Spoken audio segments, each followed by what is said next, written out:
जय श्री राम। आइए आज सुनते हैं श्री भागवत महात्म्य में दूसरा अध्याय, जिसमें भक्ति का दुख दूर करने के लिए नारद जी का उद्योग का वर्णन है। नारद जी ने कहा, बाले तुम व्यर्थ ही अपने को क्यों खेद में डाल रही हो? अरे तुम इतनी चिंतातुर क्यों हो? भगवान श्री कृष्ण के चरण कमलों का चिंतन करो, उनकी कृपा से तुम्हारा सारा दुख दूर हो जाएगा। जिन्होंने कौरवों के अत्याचार से द्रौपदी की रक्षा की थी और गोप सुंदरियों को सनाथ किया था, वे श्री कृष्ण कहीं चले थोड़ी गए हैं। फिर तुम तो भक्ति हो और सदा उन्हें प्राणों से भी प्यारी हो। तुम्हारे बुलाने पर तो भगवान नीचों के घरों में भी चले जाते हैं। सत्य, त्रेता और द्वापर, इन 3 युगों में ज्ञान और वैराग्य मुक्ति के साधन थे, किंतु कलयुग में तो केवल भक्ति ही ब्रह्म सायुज्य मोक्ष की प्राप्ति कराने वाली है। ये सोचकर ही परमानंद चिंत मूर्ति ज्ञान स्वरूप श्री हरि ने अपने सत्व रूप से तुम्हें रचा है। तुम साक्षात श्री कृष्णचंद्र की प्रिया और परम सुंदरी हो। एक बार जब तुमने हाथ जोड़कर पूछा था कि मैं क्या करूं, तब भगवान ने तुम्हें यही आज्ञा दी थी कि मेरे भक्तों का पोषण करो। तुमने भगवान की वह आज्ञा स्वीकार कर ली। इससे तुम पर श्री हरि बहुत प्रसन्न हुए और तुम्हारी सेवा करने के लिए मुक्ति को तुम्हें दासी के रूप में दे दिया और ज्ञान वैराग्य को पुत्रों के रूप में।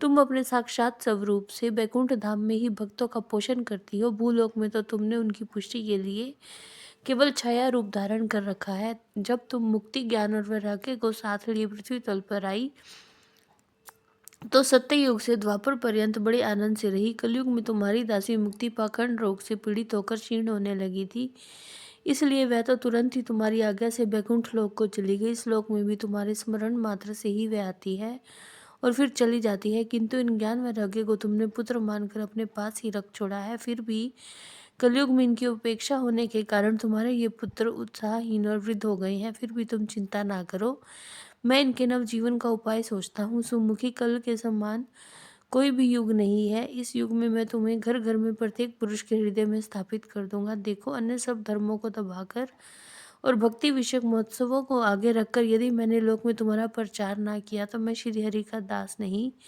इस कलयुग में जो जीव तुमसे युक्त होंगे वे पापी होने पर भी बेखट के भगवान श्री कृष्ण के अभय धाम को प्राप्त होंगे।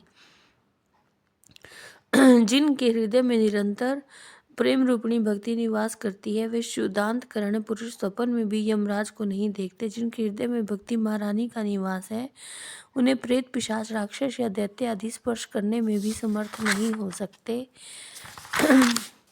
तप, वेदाध्ययन, ज्ञान और कर्म आदि किसी भी साधन से भगवान वश में नहीं किए जा सकते। वे केवल भक्ति से ही वशीभूत होते हैं। इसमें श्री गोपीजन प्रमाण है। मनुष्यों का सहस्त्रों जन्म के पुण्य प्रताप से भक्ति में अनुराग होता है। कलयुग में केवल भक्ति ही सार है। भक्ति से तो साक्षात श्री कृष्ण सामने उपस्थित हो जाते हैं। जो लोग भक्ति से द्रोह करते हैं वे तीनों लोकों में दुख ही दुख पाते हैं। पूर्व काल में भक्त का तिरस्कार करने वाली दुर्वासा ऋषि को भी बड़ा कष्ट उठाना पड़ा था। बस व्रत, तीर्थ, योग, यज्ञ और ज्ञान चर्चा आदि बहुत से साधनों की कोई आवश्यकता नहीं है। एकमात्र भक्ति ही मुक्ति देने वाली है।